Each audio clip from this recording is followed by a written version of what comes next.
grandes ideas de la filosofía. Filosofía de la mente. Podría decir, el paradigma cartesiano de los dos órdenes de causalidad, uno mental y otro físico, plantea problemas importantes sobre la manera en que estos interactúan. Una alternativa para abordar estos problemas es afirmar la existencia de estos dos órdenes, pero negar la posibilidad de que exista alguna interacción entre ellos.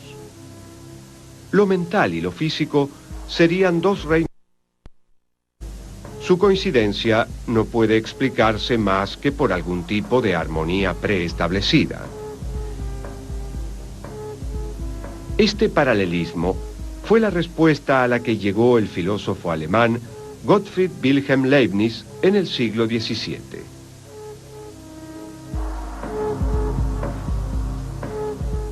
Leibniz consideraba que los comportamientos de lo mental y lo físico estaban perfectamente sincronizados, pero no se relacionaban entre sí causalmente, como si se tratara de dos relojes que dan exactamente la misma hora. A principios del siglo XX, el filósofo británico Charles Broad propuso un nuevo camino para abordar el problema de la causalidad mental. Broad encabezó el llamado epifenomenismo, según el cual todo estado físico tiene una causa física, pero algunos eventos físicos también tienen efectos mentales que no son, a su vez, causas.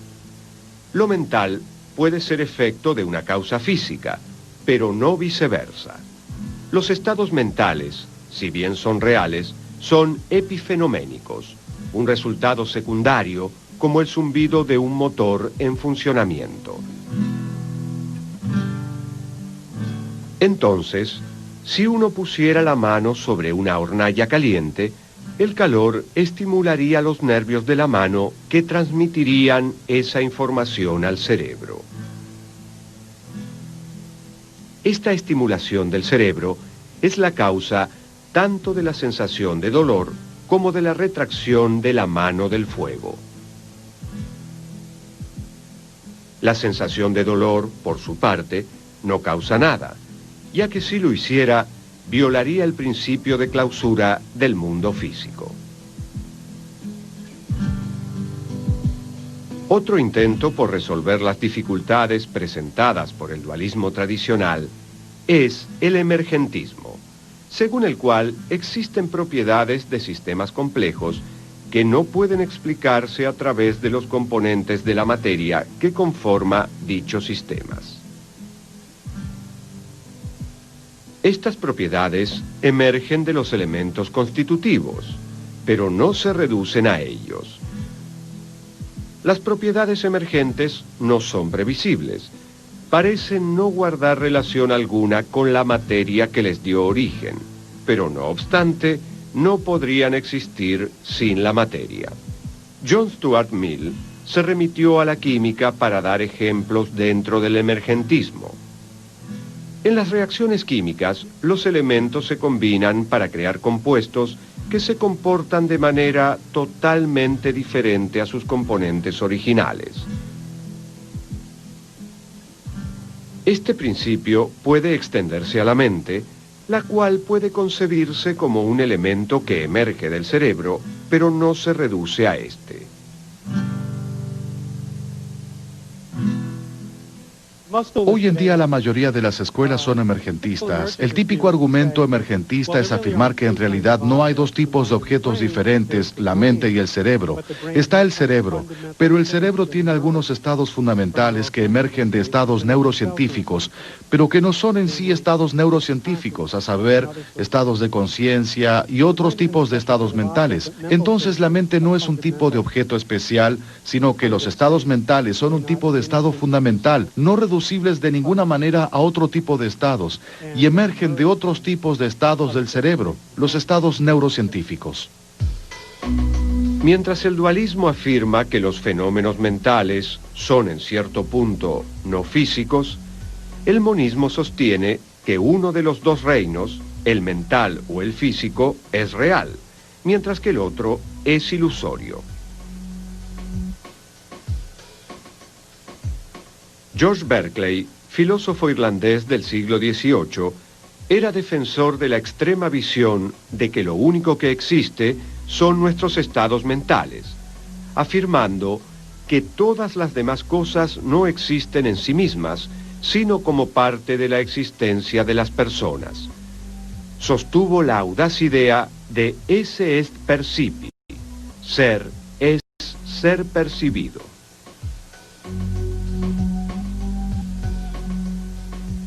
Como Berkeley creía que lo único que existían eran las ideas, su visión se denominó idealismo. Berkeley estaba en lo cierto al anticipar que la mayoría de las personas discreparía con su filosofía. Cuando se le preguntó a Samuel Johnson cómo iba a refutar la teoría de Berkeley de que no es posible probar la existencia de nada, Johnson dio un pequeño puntapié a una piedra y dijo: así es como la refuto. Hablar de la existencia absoluta de las cosas sin relación con su ser percibidas me parece completamente incomprensible, pues no es posible que ellas tengan existencia fuera de las mentes pensantes que las conciben. Hoy en día, la mayoría de los monistas son materialistas o fisicalistas. O sea, creen que lo único que existe es lo físico.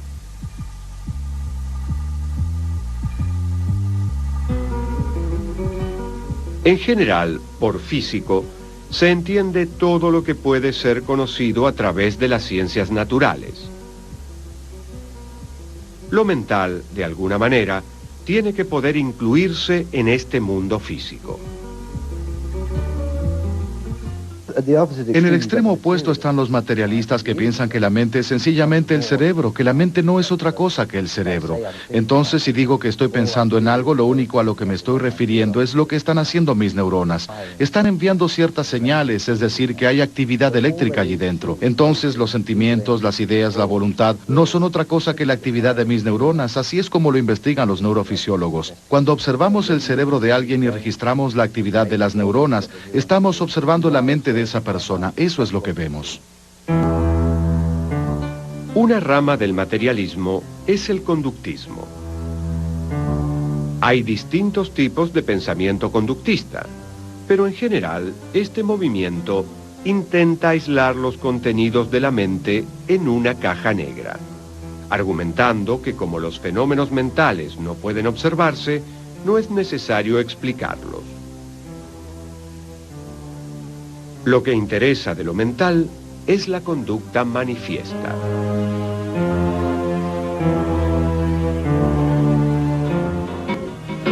Rudolf Carnap, el filósofo austríaco positivista, adhirió a la teoría conductista, así como Gilbert Ryle, quien sostenía que los estados mentales no son más que una tendencia a hacer las cosas de una manera previsible.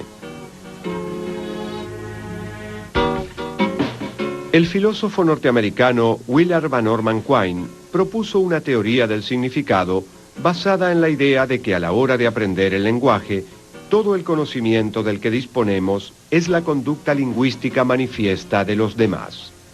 Su visión, denominada conductismo lingüístico, fue fundamentalmente fisicalista.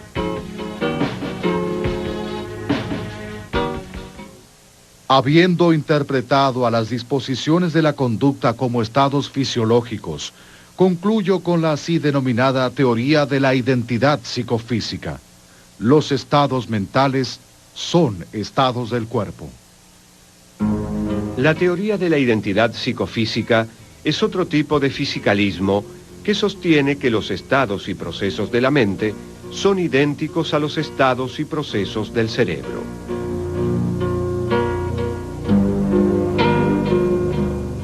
La experiencia de ver volar a un pájaro en el cielo no está meramente relacionada con una actividad neurológica específica, sino que es tal actividad neurológica.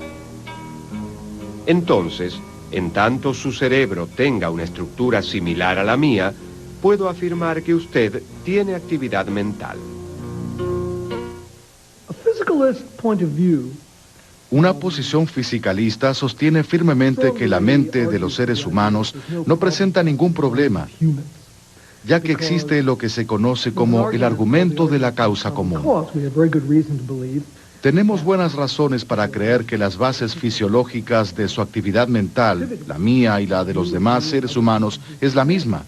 Entonces, estaríamos en condiciones de aceptar que los seres humanos somos conscientes más o menos de la misma manera, porque la base de nuestros estados mentales es la misma. Pero no tenemos pista alguna de lo que sucede con los seres que no son humanos. Un argumento contra el fisicalismo es que es posible tener un conocimiento físico total sobre otra persona y, sin embargo, no saber en absoluto qué se siente ser esa persona. Este argumento fue defendido por el filósofo australiano Frank Jackson, entre otros, quien creó un escenario hipotético para argumentar su visión. María es una científica brillante que por diversas razones decide investigar el mundo desde un recinto blanco y negro completamente aislado. Como resultado de ello, nunca ha visto otros colores más allá del blanco y del negro. Se especializa en la neurofisiología de la vista y realmente puede dar una descripción completa de lo que sucede en nuestro cerebro cuando vemos tomates rojos maduros o un cielo azul. La pregunta de Jackson, entonces, es la siguiente. ¿Qué sucederá cuando María salga del aislamiento del recinto blanco y negro y vea el mundo en colores por primera vez? Jackson asegura que María desconocía algo sobre el color antes de abandonar el recinto. María no sabía cómo es ver un cielo azul. Jackson sostiene que dichas experiencias subjetivas acerca de cómo es algo, conocidas como qualia, no pueden incluirse en la descripción física de María, y por lo tanto, la explicación que da el fisicalismo es incompleta. El filósofo Thomas Nagel propone otro argumento contra el fisicalismo. La línea de razonamiento de Nagel comienza con una pregunta simple y engañosa. ¿Qué se siente ser un murciélago? Si uno lo piensa, la experiencia que un murciélago tiene del mundo es radicalmente diferente de la nuestra, porque usa un sonar para producir una representación mental del mundo físico, formas, contornos, texturas, etc. Podemos suponer que para el murciélago esto es algo similar a nuestro sentido de la vista, pero realmente no podemos saber qué se siente ser un murciélago y experimentar cómo vive un murciélago. Como máximo, podríamos tratar de imaginar qué sería para nosotros ser un murciélago, pero nunca qué es para un murciélago ser murciélago. Nunca podremos conocer el carácter subjetivo de su existencia.